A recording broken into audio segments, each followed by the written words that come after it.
Salutare, salutare și o strânsă îmbrățișare și bun venit în atelier de drag. Astăzi vreau să vă povestesc și să vă arăt cum am lucrat acest top verde. L-am dorit un top foarte simplu și în același timp purtabil. Din punctul meu de vedere, cu cât un produs este mai simplu, are un aspect mai simplu, cu atât devine mai purtabil.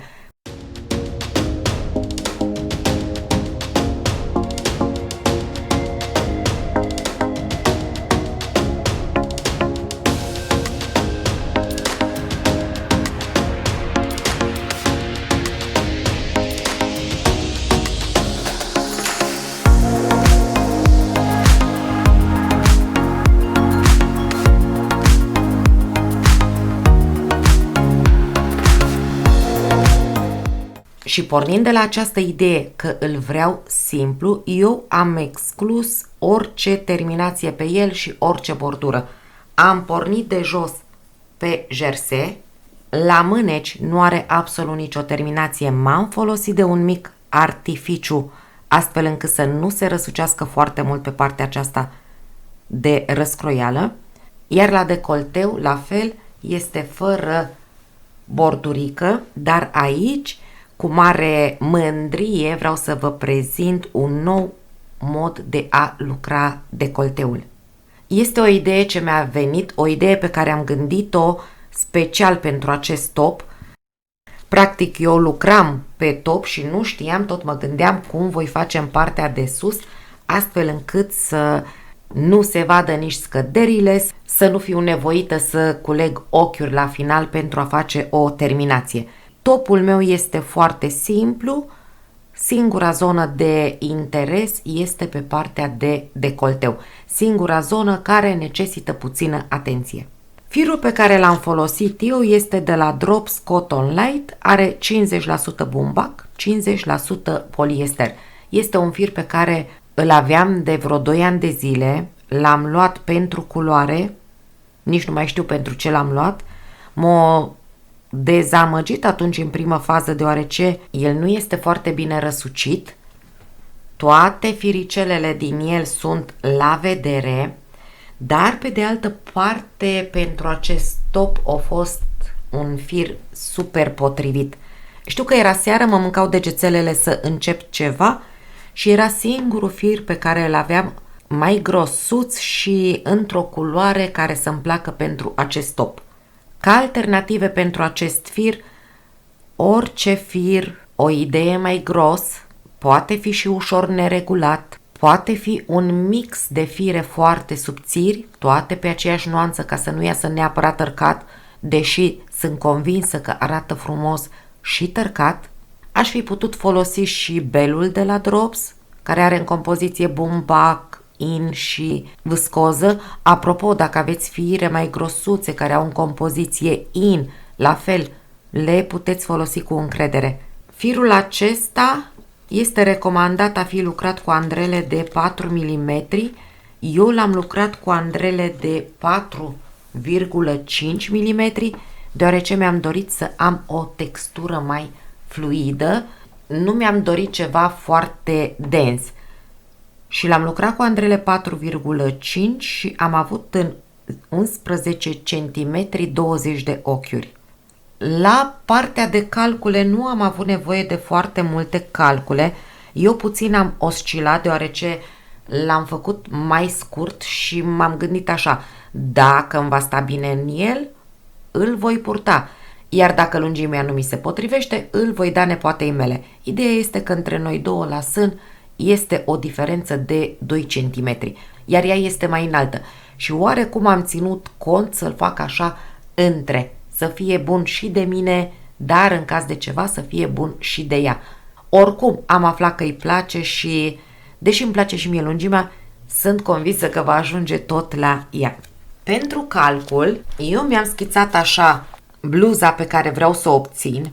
E vorba de un sân mare și dacă e vorba de un sân mare, în partea de jos am făcut-o mai mică, da? În partea de jos este mai îngustă decât pe zona sânului. Dacă nu aveți un bust mare, puteți merge cu el drept, dar dacă îl faceți de la talie în sus, iarăși este fain să-l faceți pe dimensiunile de la talie. Practic, țineți cont de dimensiunea taliei și de dimensiunea bustului, iar diferența o creșteți în 2-3 puncte pe laterală. Eu am pornit tot calculul de la bust. Am pornit de la 102 cm. Eu am 98 la bust, nepoata mea are 100 la bust, am zis că pun 102 și vedem cui se nimerește. La 102 cm aveam 185, am pus 186 de ochiuri. Am lucrat topul de jos în sus și am lucrat circular. Am zis că pot să lucrez circular, scap de cusăturile de pe laterală și îmi rămân la final cusăturile pentru umăr. Ca dimensiuni, am pus un 18 cm pentru răscroială, da, pentru brațe. Pentru mine este un maxim, dar se potrivește la marele fix. În general, aș fi pus 17 pentru mine.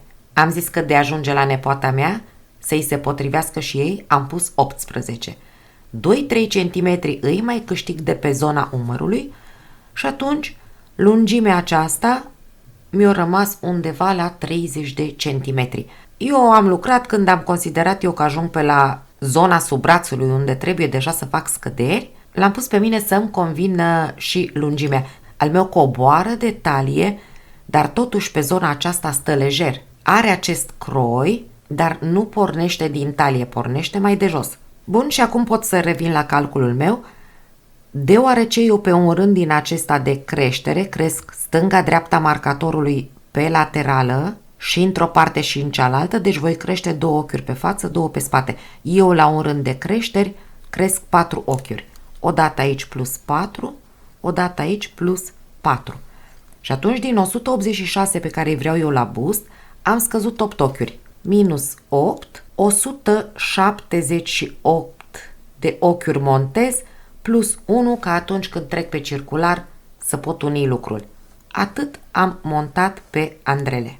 Am montat ochiurile, la primul rând am unit lucrul, eu întotdeauna această îmbinare o fac pe laterala stângă, am pus un marcator și am început să tricotez circular. După câteva rânduri m-am oprit ca să pun și în laterala aceasta un marcator și cum îmi place mie ca fața să fie mai mare decât spatele, am zis că o diferență de 6 ochiuri este arhi suficientă și din 178 am scăzut 6 ochiuri pentru diferență, au rămas 172 pe care le-am împărțit între spate și față. Spatele meu primește jumătate, 86, fața primește 86, da, tot jumătate plus cele 6. Fața mea are 92 de ochiuri. Am pus și în partea aceasta un marcator, iar deoarece am zis că vreau aici 30 de centimetri, chiar la ochi am lucrat o porțiune și am făcut o creștere stânga-dreapta marcatorului în ambele laterale. Aici vă inserez imagine tot așa de refresh. Am marcatorul pe care l-am pus în laterala bluzei. Am fața și spatele. Cu 2 ochiuri înainte de marcator fac o creștere pentru spate. Deci mai tricotez 2. Și vreau să fie o creștere invizibilă. Iau fir de jos, îl pun pe Andrea și îl lucrez pe partea din spate. Răsucit, astfel încât să nu se vadă unde am crescut. Ochi pe față, ochi pe față. Mut marcatorul și în partea aceasta mai lucrez 2 ochiuri și iarăși creștere invizibilă. Fir din rândul de jos, pun pe Andrea și îl lucrez pe partea din spate, ochi pe față. Am mai lucrat câțiva centimetri, am făcut iarăși o creștere, iarăși în ambele părți, tot creșteri invizibile, iar când m-am apropiat de zona sânului, am făcut un rând scurt pentru pensă. N-am vrut să fac 2 rânduri scurte, parcă așa știu eu, un singur rând scurt pentru pensă, rând pe care l-am împins mai în laterală, astfel încât eu pe fața lucrului să am 2 rânduri lucrate în plus decât pe spate. Deci când am ajuns pe zona sânului, am venit cu rândul de aici, am ajuns în laterala cealaltă și m-am întors cu lucrul, dar aici atenție, am făcut întoarcerile acelea invizibile. Pe partea aceasta, când mă întorc, deci când întorc lucrul și încep să lucrez ochiuri pe dos, am lucrat ca de obicei. Pur și simplu am luat ochiul pe Andreea și m-am întors. În partea aceasta, varianta mea de întoarceri invizibile nu se mai potrivește la lucru circular. Eu l-am mai probat așa pe câteva bluze și de data aceasta am probat o variantă nouă, variantă care este ok la lucru circular. Acum probabil depinde și de fir, dar cred că pe multe fire se potrivește această variantă și vă inserez filmare cu întoarcerea de pe această zonă. Pentru că lucrez pe circular și întoarcerile pe care le fac eu pentru rânduri scurte în partea dreaptă îmi ridică probleme, vreau să vă arăt cum am făcut eu. De aici vreau să mă întorc. Pe partea aceasta nu este absolut nicio problemă. Pur și simplu iau ochiul pe Andreea dreaptă, îl întorc, lucrez mai departe pe dos, iar aici vreau iarăși să mă întorc. Întorc lucrul, iau ochiul pe Andreea exact așa cum se află, continui tot lucrul, am ajuns la prima întoarcere. Lucrez normal, ochi pe față, răsucit, aici se aranjează bine, nu există nicio problemă. Lucrez toată bluza de jur împrejur, iar când ajung aici, ochiul de unde m-am întors, îl răsucesc pe Andreea și iau fir din ochiul de jos, nu din cel pe care l-am lucrat acum, din rândul anterior. Iau partea stângă a lui și pe acestea două le lucrez împreună, merg mai departe, iar aici nu mai rămâne nicio găurică. Pe moment această variantă am găsit-o pentru rânduri scurte în lucru circular. După ce am lucrat partea de jos a bluzei și am considerat că mi este suficientă lungimea pe care o are, treaba aceasta eu o stabilesc probând. Pun bluza pe mine și vreau ca în laterală să meargă deasupra sutienului. La genul acesta de bluze prefer să am o răscroială mică și îmi place să nu mi se vadă sutienul în laterală. Și de aceea, în timpul probei, când sunt pe zona aceasta unde trebuie să încep răscroiala, îmi place să meargă deasupra sutienului, astfel încât în purtare, când ea se mai lasă o idee, să nu iasă la vedere într-o parte sutienul. De data aceasta am scăzut ochiuri mai puține pe laterală, pe de o parte deoarece ochiurile mele sunt mari, pe de altă parte ținând cont de ceea ce vreau să am pe partea de sus a topului meu.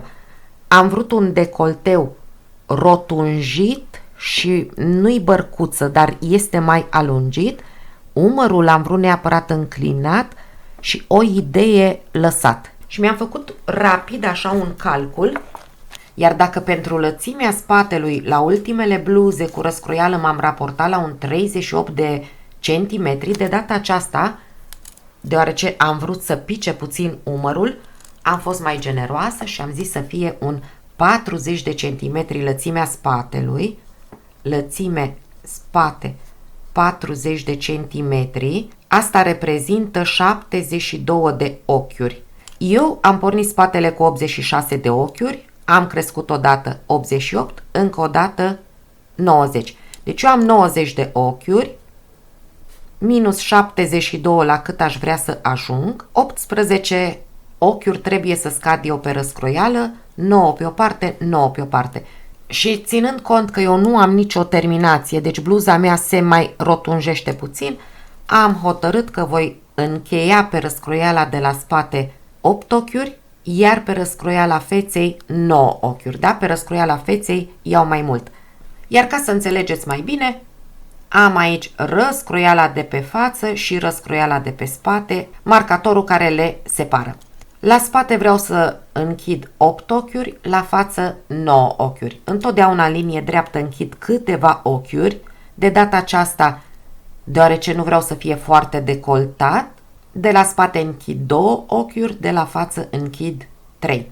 Urmând ca restul, diferența de la 2 la 8, să le închid câte unul la fiecare început de rând. La față, tot diferență, 9 minus 3, 6, câte unul la fiecare început de rând. Acum trebuie să-mi separ spatele de față, după care voi lucra întâi spatele, apoi revin și termin fața. Am marcatoarele de laterală, pe care le-am pus la început de lucru, și am mai pus eu acum marcatoare pentru ochiurile care trebuie scăzute. Am marcatorul de mijloc, din laterală, 8 ochiuri la spate, 9 ochiuri la față. Eu aici sunt în laterala stângă, de aici am început lucrul, pe circular, merg și în laterala dreaptă, ochiurile pentru față, 9, ochiurile pentru spate, 8. Eu acum sunt încă pe spatele bluzei, vin până la sub brațul stâng, fac primele scăderi, lucrez fața, ajung la sub brațul drept, fac primele scăderi, după care mă ocup de spate și fac scăderile mai departe pentru spate. Când revin la față, fac întâi scăderi pentru față și apoi continui drept cu fața. Mai lucrez ochiurile până în marcator. Marcatoarele acestea le puteți pune ca să știți voi exact câte ochiuri aveți de scăzut până la final. Să nu vă păcăliți. Deci marcatorul spatelui, aici mai lucrez până îmi rămân 2 ochiuri. Deoarece prima dată de la spate scad 2 ochiuri, iar de la față 3.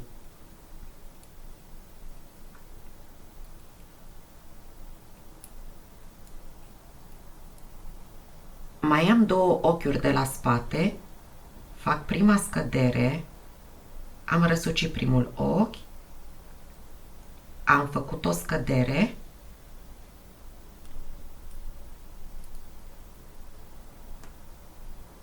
a doua, astea ar fi de la spate și încă 3 de la față. În total 5. 3, 4 și 5. Deci eu la spate voi mai avea de scăzut 2, 4, 6. La fel și la față. Când voi lucra fața, voi mai avea de scăzut 2, 4, 6. Merg mai departe, lucrez fața și procedez la fel și la celălalt sub braț. Ajung în laterala dreaptă, mut marcatorul pentru răscroiala feței, acum sunt pe față. Și mă voi opri cu 3 ochiuri până în marcatorul de mijloc. Mai am 3 ochiuri, de aici încep scăderile, da? De data aceasta 3 de la față, 1, 2, mai am 1 pentru față, da? Mut marcatorul, 3, am încheiat 3 de la față, mai am 2 de la spate, 4 și 5. Și de data aceasta, dacă număr, mai am de scăzut 6 de la față, 6 de la spate, pentru toată răscroiala. Dar acum termin rândul acesta de la spate, fața rămâne în așteptare și mă ocup doar de spate. Eu intenționez ca pe această răscroială să nu fac nicio bordură ulterior și trebuie să-mi gândesc aici un mic artificiu astfel încât să nu-mi rămână scări. Termin ochiurile pe față, mă duc la primul ochi pe care l-am încheiat în rândul anterior, trag firul de lucru, încerc să lucrez strâns, să nu las nimic larg. Îl pun pe Andreea, întorc lucru și primele două ochiuri le lucrez împreună pe dos. Da? Strâns. Strâns, să nu rămână găurele aici. Practic, eu pe acest rând pe dos nu am făcut nicio închidere. Doar mi-am înfrumusețat puțin răscroiala. Închei rândul cu ochiuri pe dos, pe spatele bluzei. Sunt pe dosul bluzei, mă apropii de răscroială. În partea aceasta nu trebuie să fac niciun mic artificiu, deoarece lucrul se aranjează frumos. Dar când voi lucra fața bluzei, când voi ajunge pe fața bluzei la acest ochi, va trebui să procedez la fel, să-mi trag fir de lucru prin acest ochi. Acum, la spate, mai am de făcut scăderile pentru răscroiala laterală. Primul ochi îl iau nelucrat, următoarele două le voi lucra împreună. Mai departe ochiuri pe față și în laterala cealaltă voi proceda la fel. Termin rândul cu ochiuri pe față, dar sunt tot pe spatele bluzei și cu 3 ochiuri înainte de final mă opresc, răsucesc două, asta pentru simetrie, deoarece în partea cealaltă le-am lucrat așa cum au venit. Le lucrez împreună cu înclinație spre dreapta, da? Iarăși strâns, ultimul ochi pe dos mai strâns, întorc lucru și pe dosul lucrului nu fac nimic, lucrez normal. Primul ochi luat nelucrat, apoi ochiuri pe dos. Deci toate scăderile le voi face pe fața bluzei, la început și la sfârșit de rând. Primul ochi luat nelucrat, două scăzute cum vin, la sfârșit de rând, două răsucite, lucrate împreună și ultimul ochi de margine lucrat pe dos. Am început să tricotez doar spatele. Pe laterală pot să-mi număr scăderile. Am 1, 2, 3, 4, 5, 6. 6 scăderi pe laterală. Aceste 6 scăderi pe laterală le vom avea și la față.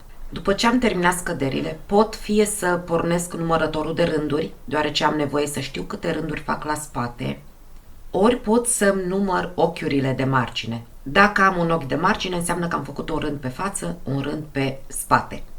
Iar eu la primul rând lucrat pe față, după ce am terminat scăderile, am pus un marcator ca să nu mă fure pe mine ulterior când număr aceste ochiuri.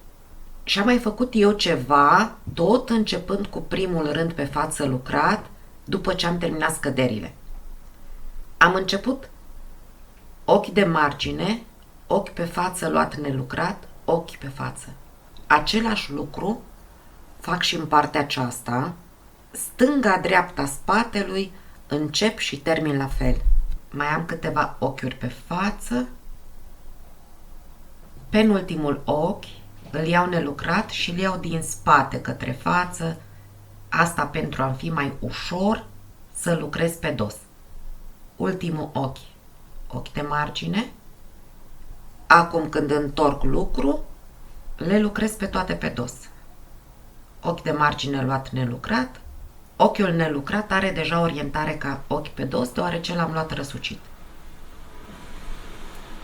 Și pe spate lucrez toate ochiurile pe dos. Am pe partea aceasta de răscroială aproape 18 cm. Puțin tel dacă întind, am 18 cm. 18 cm pentru maieuțele astea ar fi cam maximul pe care îl pot eu folosi. Dacă aș ști că îl fac pentru mine, aș proba chiar un 17 cm. Această înălțime a răscroielii depinde cât de decoltat îl vreți pe zona mânecii. Fața bluzei mele este tot pe andrele, Și am aici spatele. Aici eu mi-am măsurat, mi-am rugat asistentul să măsoare cât am de pe o bretea de sutien până pe cealaltă bretea de sutien. Aș avea 22 de centimetri. Dar pentru că nu vreau să stau tot timpul să trag de bluză, să-mi acopere breteaua, am lăsat decolteul de la spate de 20 de centimetri. 20 de centimetri înseamnă 36 de ochiuri pe care le-am separat cu marcatoare. Și mi-au mai rămas pentru un umăr 19 ochiuri, pentru unul 19. Eu acum vreau să fac câteva rânduri scurte, astfel încât să creez o mică răscroială pe decolteu în partea din spate și o idee de umăr înclinat. Repede așa un calcul în mare, deci pentru decolteu am 36 împărțit la 2, 18, 18 trebuie să rămână pe mijloc în linie dreaptă, 18 împărțit la 2 ar mai veni 9 de o parte și 9 de o parte. Eu voi pune câte un marcator după 4 ochiuri. Deci 2, 4 pun un marcator verde pentru rând scurt, iarăși 2, 4 un marcator pentru rând scurt. Da, mă interesează ca aceste rânduri scurte să vină mai aproape de umăr. În partea cealaltă la fel. 2, 4 un rând scurt, 2, 4 al doilea marcator. Astea sunt pentru decolteu. Pe umăr voi pune 2 marcatoare. Am 19 ochiuri împărțit la 3, 6 și. Deci voi pune 2, 4, 6. Un marcator după 6 ochiuri, iarăși 2, 4, 6. Rămân 7 spre umăr. 2, 4, 6, 7. La fel pun și în partea aceasta. 2, 4, 6, 7. Și ultimul 2, 4, 6. Aici trebuie să-mi rămână 6. 2, 4, 6. Ce vreau să fac acum? Încep rând pe față și încep rânduri scurte. Prima dată marcatoarele mov, să știți că le ignor. Le-am pus doar ca să îmi separ decolteul spatelui de umăr. Iar în primă fază lucrez pe umărul drept. Am 4 marcatoare verzi. Încep lucru pe față. Mă opresc în marcatorul verde. Da? Deci lucrez pe jumătatea aceasta. Elimin ultimul marcator. Îl pun așa. Este eliminat. Mă întorc pe dosul lucrului, mă opresc în ultimul marcator. Îl elimin. Iarăși pe față, în ultimul care mi-a rămas, îl elimin. Pe dos, tot până la verde, îl elimin. Și pe față, după aceea merg până la ultimul marcator de aici, pe care îl elimin. Mă întorc pe dos la ultimul verde, îl elimin. Ăsta este eliminat. Iarăși pe față până la ultimul verde, totdeauna. Ultimul verde. Am ajuns la el, l-am eliminat, mă întorc, lucrez până la ultimul verde. Apoi vin pe față, lucrez tot umărul, mă întorc pe dos deoarece eu am ochiuri răsucite și trebuie lucrate toate, vin cu rândul până în capăt, apoi pe fața lucrului închid toate ochiurile. Și am terminat spatele. Pentru toate aceste rânduri scurte voi face întoarcere invizibilă, cum aveți în tutorialul meu rânduri scurte invizibile. Pe acesta îl iau în continuare nelucrat și lucrez ochiuri pe față până în ultimul marcator. Marcatorul mov îl puteți scoate deoarece nu ne mai trebuie. Am ajuns la ultimul marcator, îl elimin, întorc lucrul, iau ochiul nelucrat, îl răsucesc și mă întorc pe dos până la ultimul marcator verde.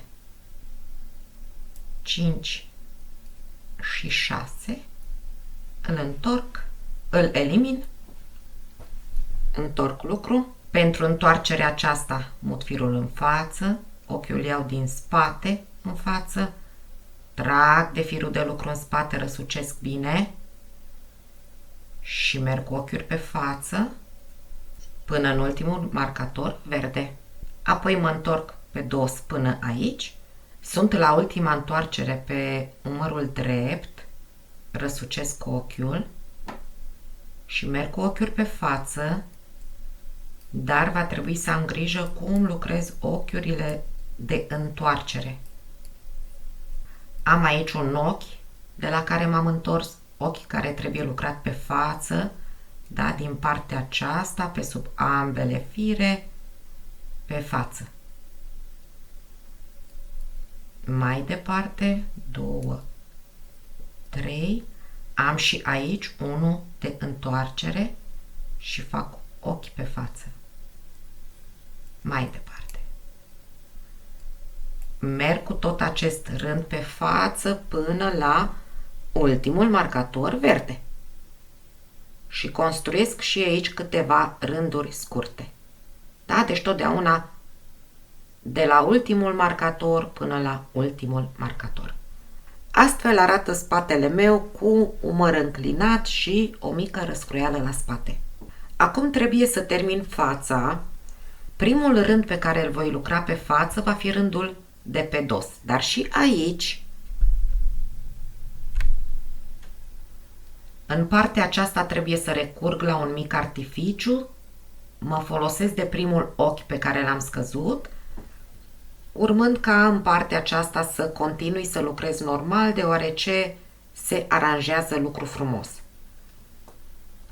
Eu mai am o bobină pe care o voi începe, deoarece nu vreau să am cusături pe față. Mai am din bobina de la spate ceva fir, dar nu mi-ajunge să lucrez toată fața. Îmi iau iarăși croșeta, mă duc în primul ochi scăzut, introduc pe sub ambele fire ale ochiului, îmi trag fir nou, formez o buclă, un ochi, îl pun pe Andreea, las un capăt mai lunguț, îl pot ascunde la final, întorc lucru, aici am grijă să strâng firul după ce lucrez și primele două ochiuri le lucrez împreună pe dos.